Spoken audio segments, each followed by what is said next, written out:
Bonjour à tous. Donc, pour visualiser cette vidéo, il faut absolument visualiser la vidéo numéro 1 et la vidéo numéro 2. Donc, surtout ces deux vidéos et éventuellement aussi la vidéo numéro 3, mais moins important.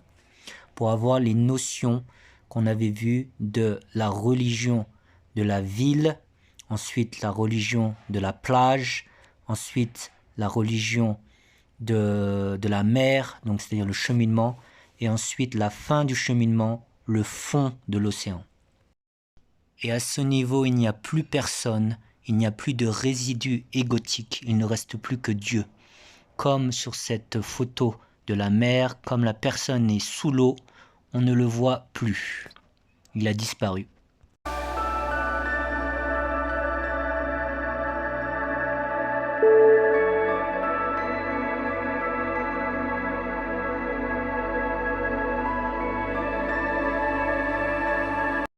Nous allons voir que différents types de religions nous relient à trois types de forces. Et donc que la religion capitaliste nous relie au premier type de force surtout, c'est la force horizontale grossière. Donc la force horizontale grossière, c'est-à-dire tout ce qui est relié aux cinq sens, au corps, au visible, au matériel.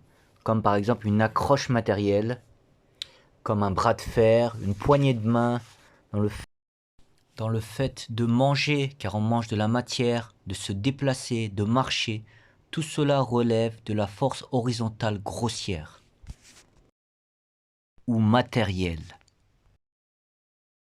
Ensuite, le deuxième type de force, ce sont les forces horizontales subtiles, c'est-à-dire les choses qu'on ne voit pas, qui sont du domaine de l'invisible, de l'énergétique, qui va de l'être humain, qui va dans l'être humain être par exemple des émotions, comme l'amour, la haine, la colère, mais aussi l'imagination de l'être humain. Tout cela est relié au monde des djinns. Donc les djinns, dans la cosmologie islamique, donc c'est comme les génies de la lampe, sauf qu'ils n'ont pas besoin de lampe. Les djinns dans la cosmologie islamique sont des êtres de feu, qui n'ont pas de corps, et ils peuvent se déplacer et se téléporter de manière supersonique. Donc par exemple le diable en une seconde peut faire le tour de la Terre. Mais c'est une force horizontale subtile, car il n'a pas accès au ciel. C'est une force horizontale. Donc on verra que certaines pratiques chamaniques ou de concentration, donc sans forcément utiliser des djinns, peut à travers des exercices d'allègement spirituel, ils peuvent accéder à ce monde transcendantal qui peut leur donner des pouvoirs ou qui peut leur faire accéder à certaines lumières. Comme dans le bouddhisme, le yoga, le tantrisme ou certaines formes d'hindouisme. La troisième type de force est la force verticale subtile venant du ciel. Ce sont les forces et les lumières angéliques, les lumières divines, les inspirations pures et les révélations des prophètes venant de Dieu. Donc les anges sont des êtres de lumière qui sont en constante adoration de Dieu sans pouvoir désobéir. Ils parcourent les cieux et viennent sur terre en faisant des allers-retours avec des rôles précis, dont noter les bonnes et mauvaises actions des humains et des djinns.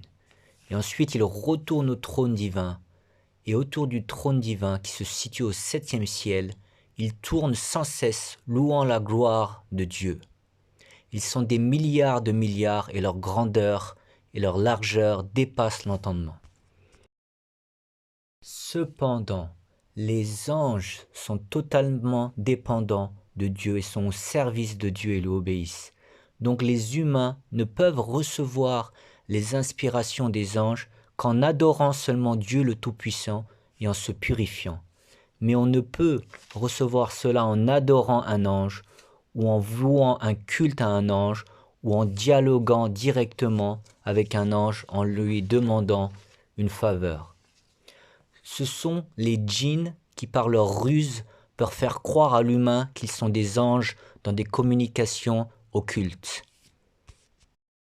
Donc pratiquer l'angéologie, invoquer un ange est comme arracher la tentacule d'une pieuvre, donc, et vouloir se servir de la tentacule. Mais sans la pieuvre, la tentacule ne sert à rien, sans le centre. Donc l'ange n'a pas d'indépendance avec Dieu et ne peut être invoqué. On rentre alors dans les pièges de l'occultisme et des djinns malins. Enfin, une autre force, et dans le même registre, c'est que certains élus, comme les prophètes, reçoivent verticalement la parole de Dieu par l'ange Gabriel ou directement de Dieu. C'est donc une force verticale et même parfois une force indescriptible et non définissable, ni verticale ni horizontale, indescriptible et mystique.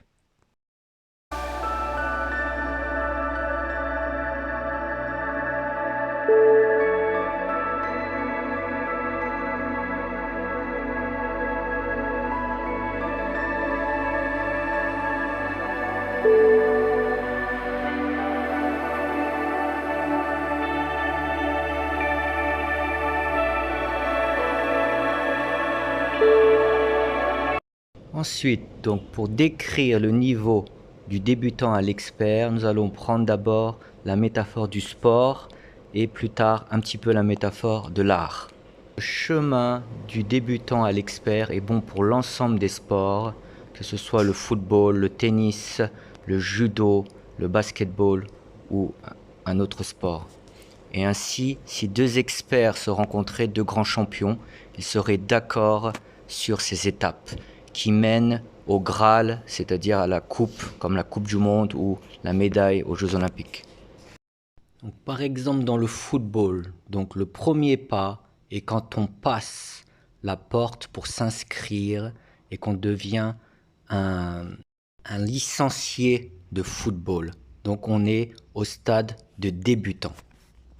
Au niveau de la métaphore de la ville, on passe du chemin de la ville où on ne fait pas de sport au chemin de la plage où on va commencer à faire du sport et à suivre des règles.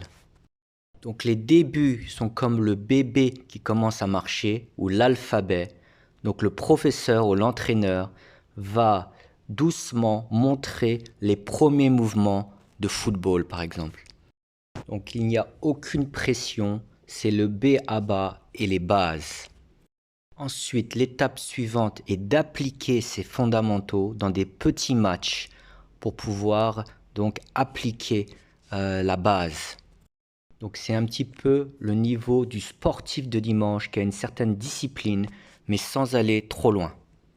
Ensuite, dans la métaphore de la ville de la plage, il y a ceux qui vont aller plus loin pour être un cheminant spirituel, donc c'est la nage dans la mer.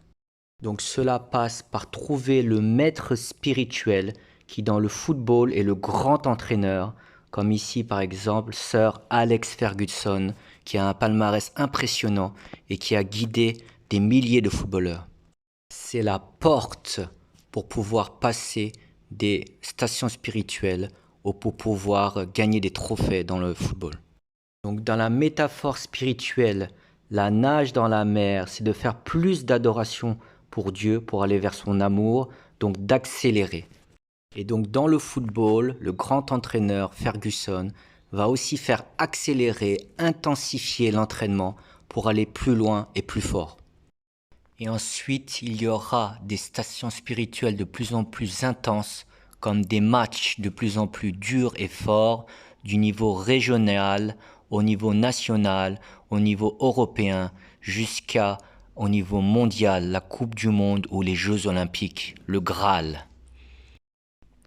Et dans ce niveau, ce sont des matchs comme des guerres de tranchées où en un instant, il faut penser très vite et pouvoir coordonner ses mouvements pour donner un mouvement efficace dans une atmosphère irrespirable. L'ultime niveau, c'est dans la métaphore de la ville, de la plage, le niveau des profondeurs de l'océan ou de la pêche sous-marine.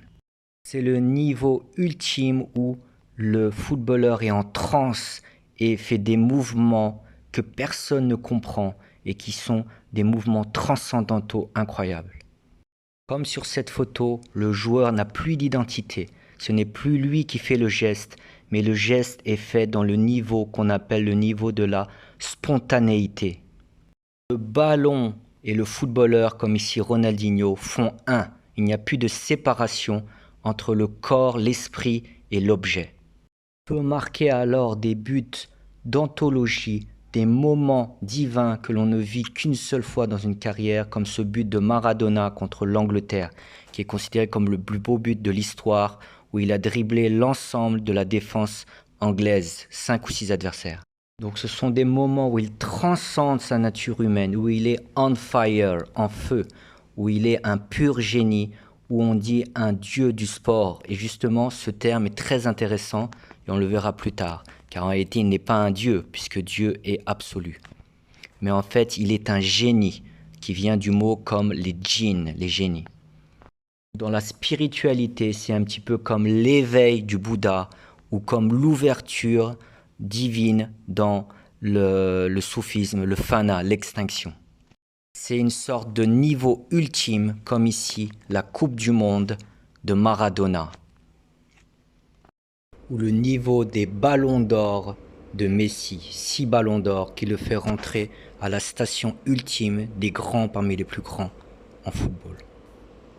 Donc on retrouve ces niveaux-là dans les autres sports, comme ici Michael Jordan en basket, avec ce dunk, ce panier légendaire, où il a sauté de la ligne des lancers francs. Donc c'était un moment transcendantal.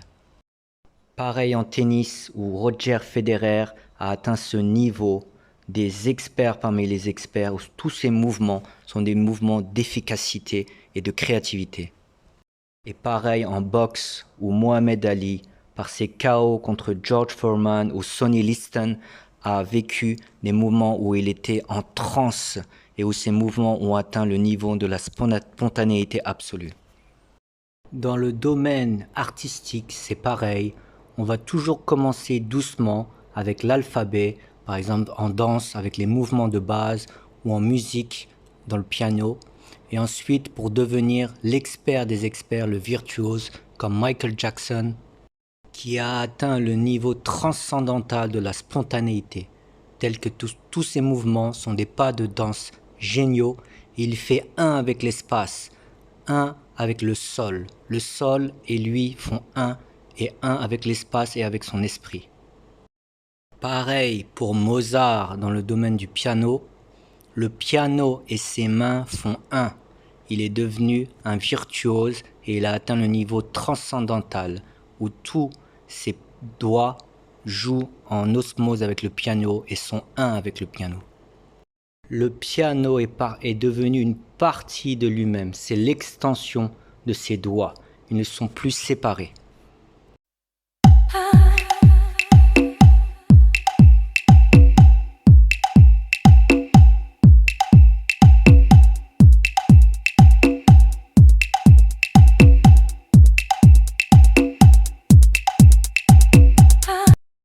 À travers la métaphore du sport, donc on voit que le plus important et la base de tout est de prendre comme départ Dieu le Créateur, le Seigneur suprême.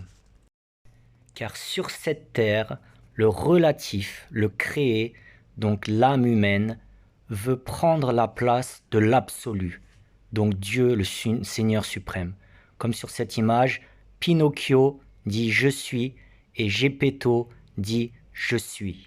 Donc c'est l'enjeu de ce match sur terre.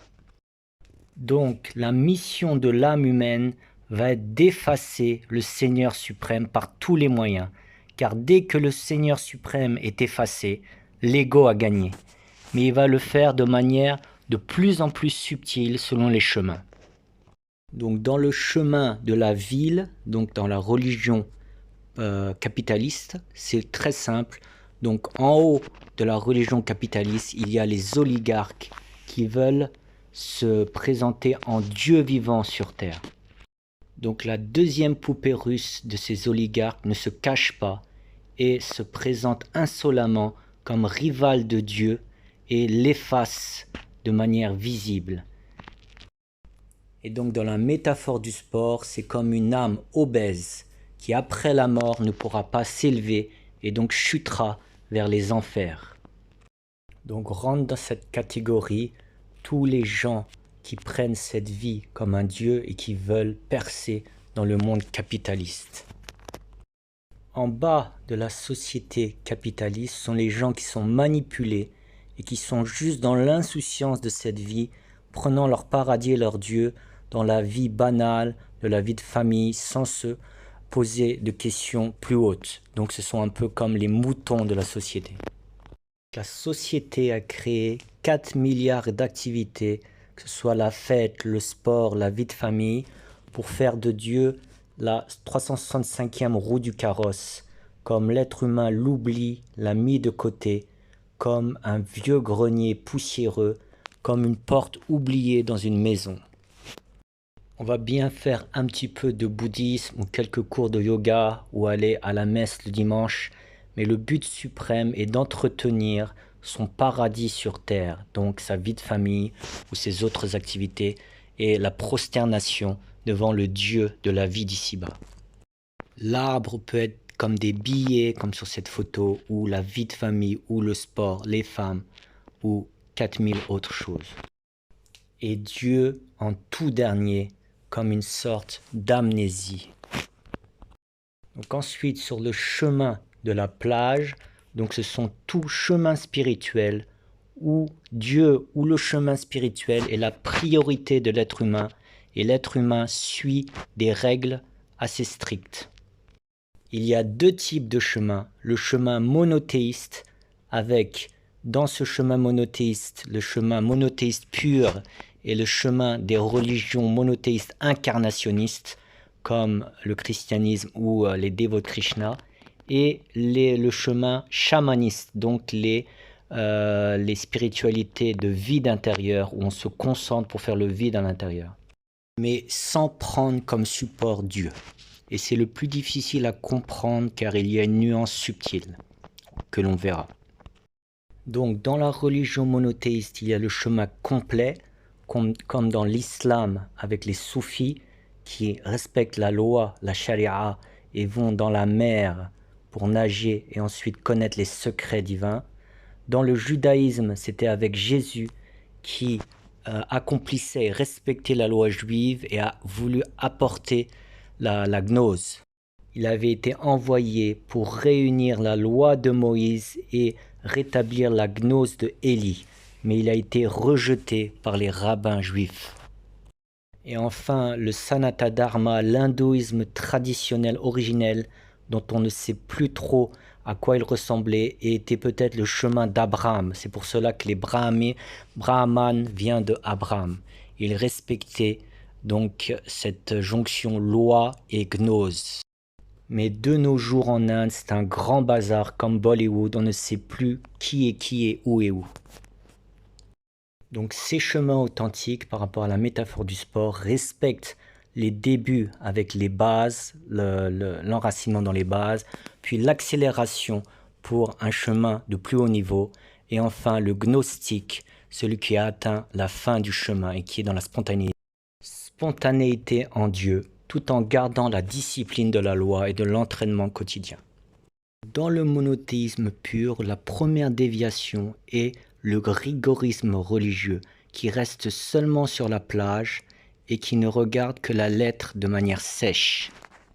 Il applique seulement des lois comme un robot sans regarder l'esprit de cette loi et d'aller plus loin dans la gnose ou les secrets.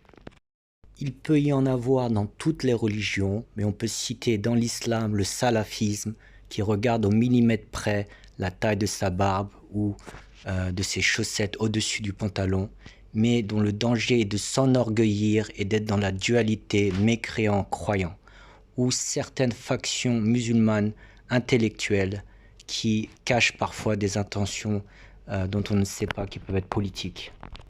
Et un train de vie mystérieux et bien loin de la piété. Ou dans le judaïsme, le fait d'avoir rejeté Jésus fait que le judaïsme de nos jours est très sur la lettre et aussi sur le reniement de Jésus et du prophète Mohammed, paix et bénédiction sur eux. Donc il y a un grand manque. Et la Kabbale, qui est soi-disant la spiritualité et la mystique du judaïsme, est plus occulte et utilisée à des fins parfois diaboliques. Donc dans la métaphore du foot, ça va être un petit peu comme des joueurs qui vont être dictatoriaux pour intellectualiser le jeu. Ils ne vont pas beaucoup jouer et regarder toutes les normes, toute la taille des chaussettes, la taille des terrains et établir une dictature sur la loi. Mais ils vont peu jouer, donc seront de piètres joueurs. Donc ce sera juste le dictat du cerveau et de la règle sèche. Comme ils restent sur la plage et ne vont pas nager, ils restent très secs et montrent toujours les autres du doigt. Tous ceux qui ne sont pas de leur groupe sont des égarés et ils regardent au millimètre près les défauts. Celui-ci est un incroyant, celui-ci est un soufi, celui-ci n'est pas comme moi, celui-ci n'a pas la barbe, etc. Mais comme a dit Jésus, ne regarde pas et ne montre pas la paille qui est dans l'œil de ton frère, alors que toi-même tu as une poutre dans l'œil. Et pareillement, les témoins de Jéhovah, qui sont un des groupes chrétiens, qui sont un des rares groupes qui ne sont pas incarnationnistes, c'est-à-dire qu'ils ne croient pas que Jésus est Dieu, que Dieu s'est fait chair. Mais eux-mêmes font partie des groupes monothéistes qui sont asséchés dans l'étude et dans la lettre rigoriste. Ils sont que dans le prosélytisme et dans l'étude sèche et voient les non-témoins de Jéhovah comme des sortes de renégats. Et celui qui quitte les témoins de Jéhovah n'a plus le droit d'être approché et on n'a plus le droit de lui parler. On ne voit jamais de description d'état spirituel, mais seulement de l'étude, de la cérébralité avec des nœuds dans le cerveau. Et cela est seulement sec, rigoriste et seulement dans la lettre. Donc comme on l'a vu auparavant, l'être humain va toujours essayer de prendre la place de l'absolu, de manière de plus en plus subtile, en redéfinissant le mot Dieu de manière de plus en plus subtile. Dans les religions incarnationnistes, l'incompréhension est que les fidèles de ces religions vont dire que Dieu s'est fait homme. Donc par exemple dans le christianisme, Dieu est devenu Jésus, donc son fils ou alors Dieu, c'est pareil, comme on dit la Trinité est le mystère de trois en un. Et dans le Krishna, les dévots de Krishna, Krishna est Dieu. Donc comme ces prophètes envoyés par Dieu ont pu faire des miracles comme marcher sur l'eau ou rendre la vie aux morts ou rendre la vue aux aveugles pour Jésus, l'être humain va changer la définition de Dieu et les prendre pour des dieux, alors qu'ils ne peuvent être des dieux car ils ne sont pas absolus. Et ils ont atteint le top niveau d'être des gnostiques, des manifestations parfaites de Dieu et dire des paroles un petit peu déroutantes pour l'élite, comme Jésus a dit, les mots que je dis viennent du Père. Cela signifie que Jésus était éteint en Dieu et que Dieu parlait pour lui. Mais cela ne veut pas dire que Jésus est devenu un Dieu digne d'adoration, car Dieu est au-delà de la naissance, de la mort, du début, de la fin, de la distance et des univers, ce qui n'est pas le cas de Jésus et de Krishna. La métaphore du football, c'est comme si on prenait comme exemple Messi, Lionel Messi, et que comme lui a atteint le but, c'est-à-dire d'atteindre le niveau de la spontanéité absolue, on va mettre des poids sur nous-mêmes en jouant au foot de son visage. Donc on va mettre 10 ou 15 poids et en fait cela va faire que nous alourdir et nous empêcher d'atteindre nous-mêmes le but. Donc on sera tellement fatigué et alourdi que cela va nous empêcher de jouer et d'atteindre donc le but. Donc dans la métaphore avec Dieu, cela va entraver la communication directe avec Dieu le Créateur. Et certains diront même que comme moi je connais Lionel Messi et que je l'admire, je n'ai même pas besoin de m'entraîner. Le jour du match, il sera là pour me laisser passer et pour intercéder pour moi, ce qui est n'importe quoi.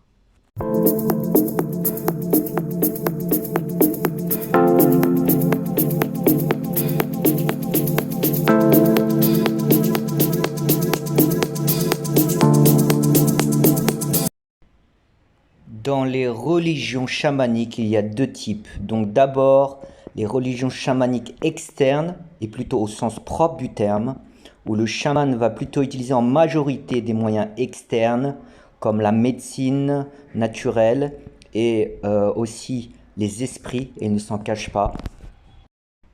Et les chamans internes, qui est plus lié à l'hindouisme, et un terme qui s'appelle Sramanya, et donc qui est plutôt interne dans le sens où ils font de la méditation à l'intérieur pour faire le vide intérieur et atteindre ce qu'ils appellent l'éveil.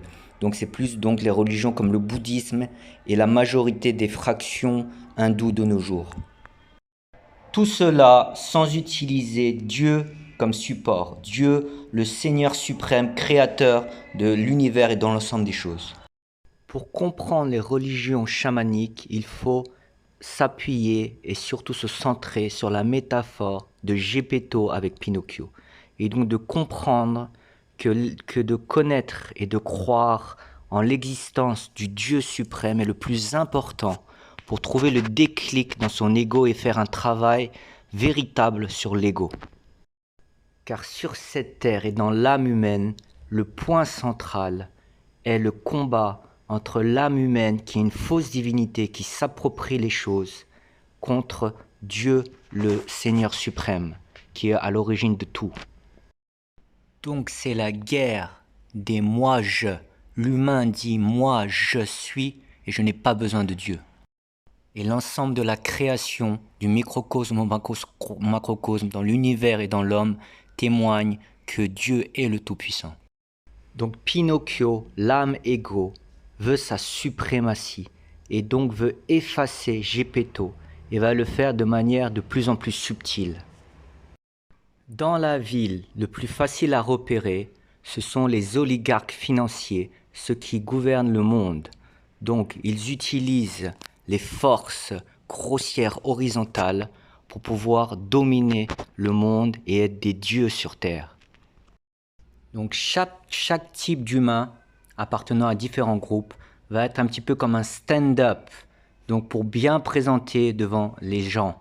Donc par exemple sur le stand-up, les oligarques financiers vont dire voilà bonjour moi c'est Pinocchio, je suis un être humaniste, j'ai la Rockefeller Foundation qui agit pour les gens, je suis Bill Gates, je vaccine le monde et je sauve le monde et je suis la France, les États-Unis ou l'Angleterre et je sauve le monde par la démocratie contre les petits sauvages du tiers-monde.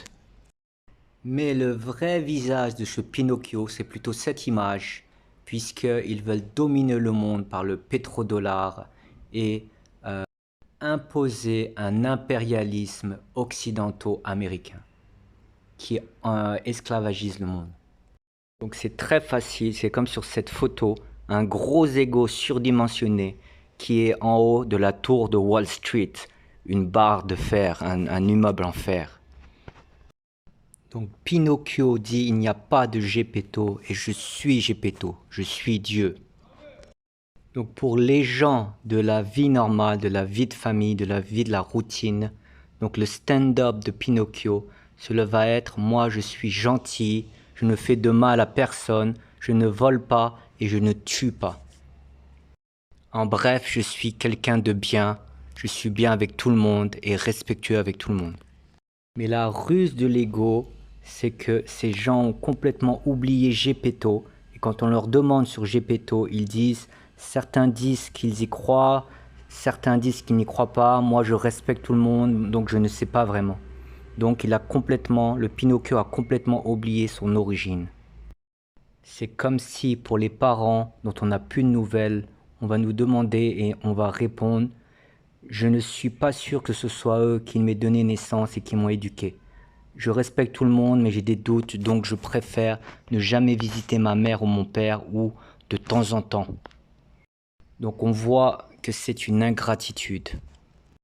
Pour les religions chamanistes, donc les chamans externes par exemple, c'est plus subtil car les gens vont se dire qu'ils ont les mêmes qualités que les prophètes, puisqu'ils sont proches de la nature, qu'ils guérissent les gens et qu'ils ont une certaine sagesse.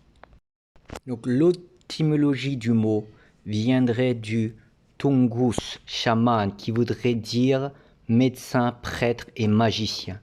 Donc on les retrouve dans l'ancienne Sibérie, dans l'ancienne Mongolie et aussi dans les peuples d'ancienne Amérique du Sud, de l'Amazonie et de l'ancienne Amérique du Sud. Donc là, la ruse du Pinocchio chaman va être très subtile puisqu'il va parler de divinité, puisqu'il est, c'est polythéiste, et de dame nature, mais il va occulter Dieu, le Seigneur suprême, en utilisant la nature. Mais le chaman est tout simplement un sorcier. Mais la différence avec un sorcier classique qui va être plutôt obscur, qui va lancer des sorts, etc., sa vitrine est pas de magie noire, mais plutôt de magie blanche, donc de guérir par la médecine naturelle ou par certains pouvoirs. Mais dans tous les cas, ces deux sorciers utilisent les djinns, donc les forces horizontales subtiles, pour arriver à leur fin. Et le chaman étant polythéiste, va aussi faire des sacrifices, et notamment parfois des sacrifices humains. Donc il y a aussi une autre phase plus obscure. Donc si l'oligarque financier est plus facile à déceler, il occulte Dieu pour mettre en avant son ego et devenir une sorte de Dieu, le chaman utilise la nature, mais c'est la même, c'est deux faces d'une même pièce. Si l'oligarque est en haut d'un grand building, le chaman est en haut d'une haute montagne, mais dans les deux cas, ils occultent Dieu, le Seigneur suprême. Et de toute façon, toute personne qui manipule ou utilise des djinns, des esprits, que ce soit dans la magie noire ou la magie blanche, il faut s'en écarter, car à la fin, les djinns vont toujours demander une compensation, comme la mafia.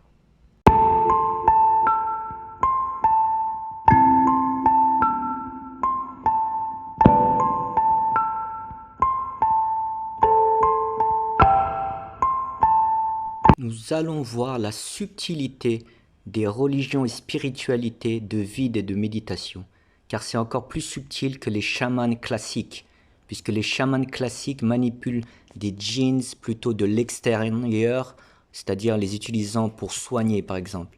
Mais là, le bouddhiste ou le yogi a vraiment l'air d'avoir les mêmes points communs que les grands sages de la spiritualité monothéiste comme Jésus ou les soufis. Donc, quelle serait la différence? Car on a l'impression, comme sur cette photo d'un représentant soufi avec un moine bouddhiste, que les soufis, par exemple, sont plus proches des bouddhistes que les soufis des musulmans, car il y a une mystique et il y a une méditation interne. Donc là, pour le Pinocchio bouddhiste ou yogi, la ruse va être très très subtile et il va dire non, il n'y a pas besoin de Gepetto, le créateur suprême, puisque en moi-même, je fais de la méditation et j'obtiens le vide et j'obtiens l'éveil, l'illumination. Donc je suis dans le même chemin que les soufis ou que Jésus. Et je suis aussi le chemin spirituel de Bouddha, qui fut l'un des plus grands maîtres spirituels et qui n'a pas parlé de Dieu. Donc il n'y a pas besoin de Gepetto, de Dieu le Créateur. Donc nous allons essayer de comprendre le message de Bouddha, donc qui est plus ou moins le seul grand représentant à ne pas parler du tout de Dieu. Donc au contraire, bien sûr, des monothéistes ou même dans l'hindouisme de Krishna, de Rama ou d'autres grands personnages. Donc pour résumer, Bouddha en fait était un prophète revivificateur. Donc on les avait vus dans les autres vidéos. Un prophète revivificateur, c'est un prophète qui vient dans une tradition qui est déjà millénaire et déjà solide. Ce n'est pas un prophète patriarche qui construit sur un sol nu. Donc il vient pour donner un enseignement subtil à une minorité. Donc Bouddha a pas mal de points communs avec Jésus qui est venu à la fin pour les 12 apôtres pour leur donner un enseignement subtil et gnostique. Donc comme on l'a vu dans le cheminement, cela correspond au fin fond, au tréfond de la mer, de l'océan. Donc dans les ténèbres de l'océan, c'est l'équivalent de l'essence divine. Et donc en réalité, Bouddha ne voulait pas faire une nouvelle religion, mais donner un enseignement secret et qui n'était pas donné à la masse. Donc en réalité, le bouddhisme n'est pas du tout fait pour monsieur et madame tout le monde. Donc en fait, Bouddha parle de l'essence divine, c'est-à-dire que Dieu, avant le Big Bang, était dans un mode non manifesté, c'est-à-dire un vide, mais qui est en réalité un plein, une chose qui est au-delà de nos sens et de notre intelligence cérébrale, sans temps ni distance, mais dans d'autres dimensions. Donc sans attributs, sans nom divin, donc dans une chose extrêmement mystique. Donc Bouddha parle de cela. Donc en réalité, on ne peut pas vraiment comprendre le message du Bouddha, car c'est du secret, un petit peu comme des agents secrets d'un pays ou d'une nation. Donc ce n'est pas du ressort de la masse des gens. Et aussi la transmission de son message après sa disparition a été aussi très secrète, donc puisque ses disciples restaient entre moines, et aussi les chaînes de transmission de ces paroles ne sont pas, pour certaines sont perdues, et on ne connaît pas vraiment son message. Le meilleur auteur est Ananda Coomaraswamy pour comprendre le message monothéiste de Bouddha et son message mystique qui n'est pas éloigné en réalité de la tradition hindoue, du Sanatana Dharma. Et ensuite, après, le bouddhisme s'est répandu dans des pays qui ont souvent mélangé le message de Bouddha avec justement des spiritualités chamaniques. Donc par exemple le Tibet avait une tradition Bon, B-O-N, donc qui était chaman, et donc beaucoup de pays ont mélangé le message de Bouddha avec du tantrisme. On le voit sur cette photo, ils ont exactement les mêmes vêtements que les bouddhistes tibétains, alors que ce sont des chamans Bon. On le voit aussi à travers certaines représentations de divinités tibétaines qui ressemblent à des démons, ou alors dans le bouddhisme aussi japonais, Nishijen, qui représente aussi comme des divinités, comme des démons, donc ça représente plus à une spiritualité en réalité chamanique qui se cache sous le terme de bouddhisme, mais cela n'a rien à voir avec le message originel de Bouddha. Enfin, Bouddha aurait un lien direct avec la monothéisme puisqu'il aurait annoncé le prophète Mohammed sous le nom de Maitreya. Donc cette description a un rapport avec le prophète Mohammed car il décrit son voyage nocturne. Donc le prophète Mohammed a voyagé en une nuit de la Mecque à la mosquée de Jérusalem où il a dirigé la prière des prophètes, et ensuite sur un Pégase, il a traversé les 7 cieux jusqu'au lotus de la limite, donc la limite de Dieu entre le Dieu manifesté et non manifesté. Et Bouddha décrit Maitreya, qui est aussi un des noms du prophète Mohammed, donc ça signifie miséricorde pour les mondes, comme dans le Coran, et nous ne t'avons envoyé que comme miséricorde pour les mondes. Et il décrit exactement que Maitreya prendra un char dans le ciel pour passer en 7 étapes, les 7 cieux, et arriver au lotus de la limite.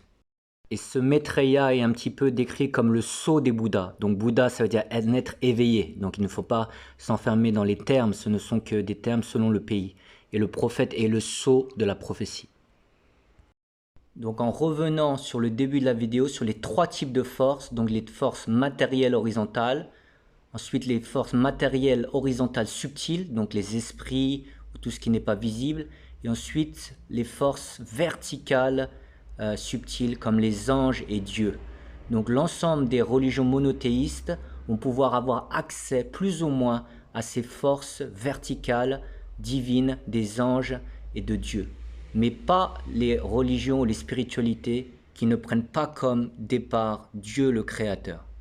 Donc les religions chamaniques vont transcender les forces horizontales grossières en se détachant des choses et en faisant le vide dans leur âme.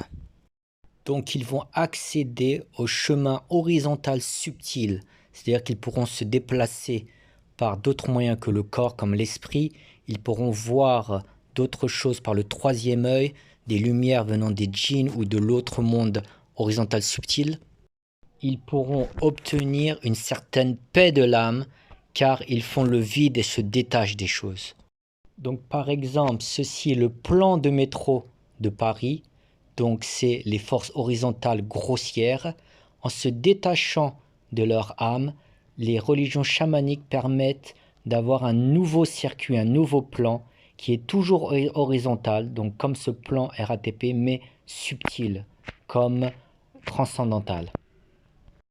Mais cela n'est pas forcément aligné avec ce que Dieu demande, car dans cette existence, nous sommes dans une quête du centre perdu, de l'orbite perdue et de la périphérie éloignée, comme la métaphore de Geppetto avec Pinocchio.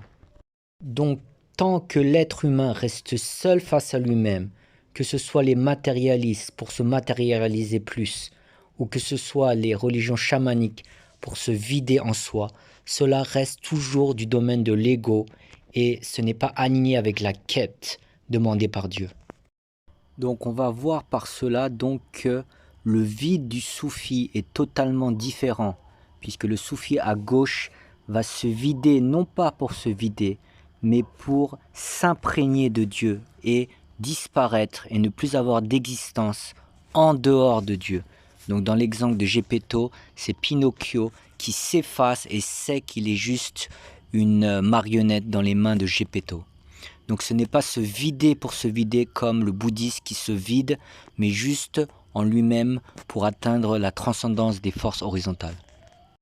C'est comme Jésus qui a dit « Les mots que je prononce viennent du Père, car le Père est en moi ». Donc cela signifie qu'il s'est éteint, comme le fana du soufisme, dans le Seigneur suprême. Donc il n'a pas dit qu'il n'y a rien, qu'il n'y a pas de Seigneur. Dans la métaphore de la femme, c'est comme si le bouddhiste revoyait sa femme après 20 ans de séparation où ils ne se sont pas revus, et il dit à sa femme « Je sais que tu es jalouse et donc je me suis vidé de toutes les femmes. » Mais la femme en colère va lui dire « Mais tu ne m'as pas recherché. Je veux que tu sois vide de toutes les femmes pour être plein de moi. Donc tu n'as pas compris le but de notre couple. » Une autre métaphore qui montre qu'être gentil ne suffit pas, c'est la métaphore de l'hôte mystérieux qui nous invite chez lui. Nous sommes invités dans une maison et chaque jour que l'on passe, le repas est préparé sans que l'on sache qui a préparé le repas. Donc vous êtes avec un groupe d'amis et donc vous vous levez le matin, le petit déjeuner est prêt. Puis vous partez pour faire des balades dans la forêt. Et quand vous revenez, le lit est fait, tout est propre et le repas du midi est préparé. Et pareil pour le soir, mais vous ne voyez jamais l'hôte. Vous-même, vous vous demandez qui il est et vous essayez de le chercher car vous voulez être reconnaissant. Mais en même temps, vous êtes très surpris que vos amis ne s'intéressent pas du tout à savoir qui est l'hôte pour le remercier. Et vous commencez à changer d'image sur eux. L'oncle si sympa, qui fait rire tout le monde par ses super histoires. Finalement, quand on lui demande sur l'hôte, il change de conversation et ne pense qu'à faire rire les autres. Donc finalement, c'est un ingrat. Et aussi donc, sur le bouddhisme, pareil, il raconte ses histoires de lumière, de paix intérieure. Mais quand on lui demande sur l'hôte qui vous a donné ces repas, il n'essaye pas de chercher. Donc on voit que son humanisme et ses lumières sont relatives. Donc on voit que tous ces gens ont été décalés, ont été à côté de la plaque par rapport à ce qu'on leur demandait lors de l'auberge. On leur a pas demandé de raconter des histoires drôles, ni d'être lumineux pour raconter comment ils se sont détachés de tout, ni même pour draguer cette fille ou cette fille, mais pour rechercher l'hôte qui nous a accueillis et le remercier. C'est pareil pour cette vie, puisque pendant que l'on dort, ce n'est pas le bouddhiste qui organise l'univers ou qui organise votre microcosme à l'intérieur pour que votre cœur batte, mais c'est bien Dieu qui, par des milliards d'adéquations, permet à l'existence d'être. L'histoire du deuxième calife de l'islam, Omar ibn al-Khattab, donc le deuxième remplaçant du prophète Mohammed, est révélatrice que les monothéistes ont toujours été en contact avec des religions chamaniques ou les mages à l'époque des Arabes. Dans le Coran, les mages sont évoqués, disant qu'ils se sont convertis à l'islam. Donc cette histoire va montrer qu'il y a toujours eu un contact et aussi que accepter le monothéisme est la chose la plus difficile pour les religions chamaniques. L'âme ne veut pas. Donc dans cette histoire, Omar ibn al-Khattab entend parler d'un homme qui a des pouvoirs. Il peut voir à travers les murs et entendre dans les cœurs. Donc il va le rencontrer. Quand il tape à la porte, l'homme lui dit « Rentre Omar ». Donc il a vu à travers la porte. Omar rentre alors et lui demande comment il obtient ses pouvoirs. L'homme répond que dès que son âme lui dit une chose, il fait le contraire. Donc par exemple, assis-toi, il se lève, mange, il ne mange pas, etc. Et en faisant cela, il obtient ses miracles. Omar lui dit alors, prends l'islam, convertis-toi à l'islam. Et l'homme hésite 10 secondes et fait l'attestation de foi, disant il n'y a de Dieu que Allah et le prophète Mohammed est le dernier prophète. Et Omar lui demande pourquoi as-tu hésité 10 secondes. Il dit j'ai demandé à mon âme et elle était dans une rage folle et m'a dit fais tout ce que tu veux mais ne fais jamais cela. Donc j'ai fait le contraire. Donc l'objectif des religions chamaniques sera ou d'obtenir des miracles, ou d'obtenir des lumières, ou le mot-clé qu'on entend souvent, cette paix intérieure. Mais ce n'est pas de reconnaître le Seigneur suprême qui est la chose la plus importante pourtant. Donc dans l'hindouisme, qui était, comme on l'a vu, une tradition qui était reliée à Abraham, donc au monothéisme, il est possible donc que les sramanias, les religions chamaniques, soient venues et modifier le profil monothéiste de l'hindouisme. Donc on les voit mentionnés dans le Rig Veda, donc disant dans le livre numéro 10, chapitre 136, donc c'était des mendiants qui portaient des vêtements à poils longs et sales, de couleur terre jaune, orange, safran, et qui étaient engagés dans les affaires spirituelles, méditation et esprit. Et ils allaient là où le vent les menait. Et on voit encore de nos jours de nombreux chamans dans l'hindouisme ou des sortes de chamans qui font des exercices de mortification du corps et de défi du corps, comme cet homme sur cette photo qui est resté des années sur une seule jambe. Donc c'est un petit peu comme l'histoire de Omar avec l'homme qui fait subir à son âme le contraire de ce qu'elle aime pour pouvoir atteindre des miracles et des prodiges. Et dans la tradition chinoise, le monothéisme était avec le premier empereur, le père de la Chine, l'empereur jaune et les 5 empereurs mythiques. Ils appelaient Dieu Lao Tian, le vieux ciel. Et donc les 5 empereurs mythiques, mais aussi tous les grands empereurs après, étaient tous des suiveurs du vieux ciel et avaient toutes des phrases qui se rapprochent des phrases des grands sages du monothéisme.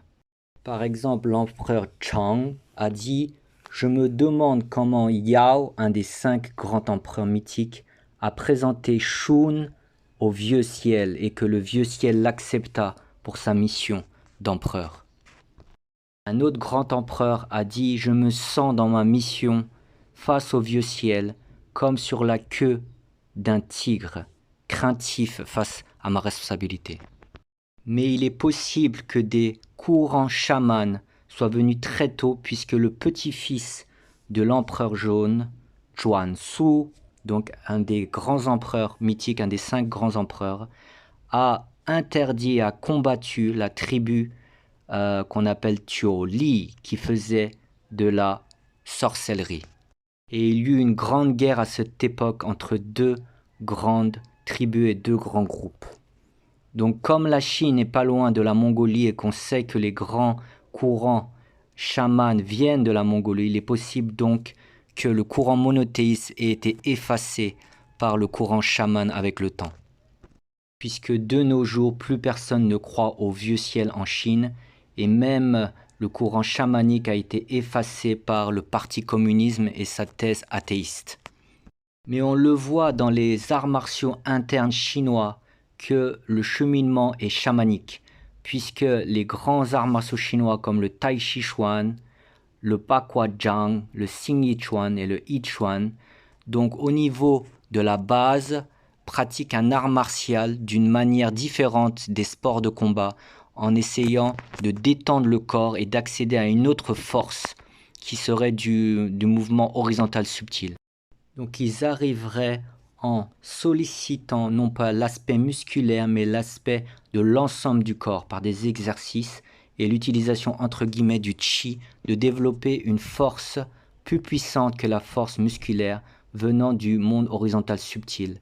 mais malheureusement, peu de gens peuvent l'utiliser de nos jours et savent l'utiliser, puisque l'époque est de plus en plus médiocre et basse, et que cette connaissance demande une dextérité au-dessus de la moyenne. L'exemple du grand maître Sun Lutang est caractéristique, car il avait atteint le top du top dans les 3 grandes boxes internes chinois. Donc dans le Xingyi Chuan, il était l'héritier du grand maître Kuo Yun Chen, et dans le Tai Chi Chuan, il a été un grand maître du style Wu, et il a ensuite fait son propre style. Et dans le Pa Kua Jiang, il était l'héritier du grand maître Cheng Tinghua. Et le grand maître Chen Qinghua lui a dit d'aller étudier le Yi King au Sichuan. Donc c'est comme si dans les étapes des arts martiaux chinois, une fois qu'on a atteint le top dans l'aspect martial, donc corporel, on va vers la mystique chamanique, donc le Yi Ting et le taoïsme. Donc le Yi Ting qui est un petit peu dans la cosmologie chinoise, l'étude un petit peu des trigrammes mystiques. Et ensuite, le maître Sun Lutang a eu certains pouvoirs, comme le témoigne sa vie. Il aurait prévu l'heure de sa mort. Et lors de son enterrement, le jour de son enterrement, un événement mystique est arrivé. Un homme inconnu est venu à sa maison et a donné une enveloppe à sa famille. Cet homme a dit « J'ai rencontré maître Sun Lutang et je ne le connaissais pas. Il m'a donné cette enveloppe et il m'a dit « Ce jour X, viens à cette adresse et donne cette enveloppe à ma famille. » Donc Sun Lutang avait comme prévu le jour de sa mort, donc par cette connaissance mystique. Et dans le Yichuan, le maître Li Tianyu, à gauche, m'a dit, donc quand je l'ai rencontré en 2010, que le maître Wang Xiangzai, le grand maître du Yichuan, lui a présenté un maître taoïste pour la spiritualité. Le maître Li Tianyu était d'une famille normalement musulmane, mais il ne croyait plus au monothéisme. Comme on s'est rencontré dans une mosquée le jour du vendredi, mais quand la prière est arrivée, il a quitté et est parti. Et il m'a dit, tout cela c'est superstition. On s'était rencontré dans la mosquée pour un cours de Yichuan, puisqu'un maître de Xingyi voulait le rencontrer.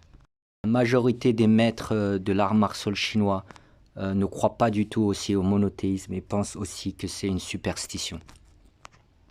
Enfin, pour terminer dans le monde japonais, donc le grand maître de Aikido, Morihei Ueshiba. Donc sa femme a témoigné qu'elle entendait des cris rauques avec des forces surnaturelles et que dans son histoire, il aurait été en contact avec des tangus, donc des sortes de mini-djinns, des djinns, des esprits. Et lui-même témoignait qu'il voyait comme des faisceaux d'énergie ultra rapides qui faisaient que les attaques de ses ennemis paraissaient très lentes. Et donc il pouvait esquiver et utiliser la force de son adversaire sans difficulté. Et ses élèves témoignaient aussi qu'il avait un don télépathique et de voyance.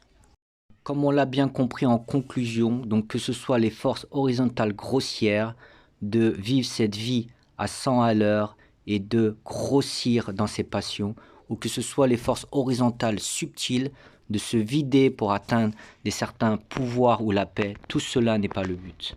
Le but est donc de reconnaître le Seigneur suprême avec les forces subtiles, verticales, en levant la tête et en reconnaissant son Seigneur. C'est là que l'ego va commencer véritablement à maigrir et à pouvoir entrevoir la 3e poupée russe, la serrure de la 3e poupée russe pour rentrer. En suivant la méthodologie d'un des 313 prophètes envoyés par Dieu sur terre. Car ces méthodes ne s'improvisent pas.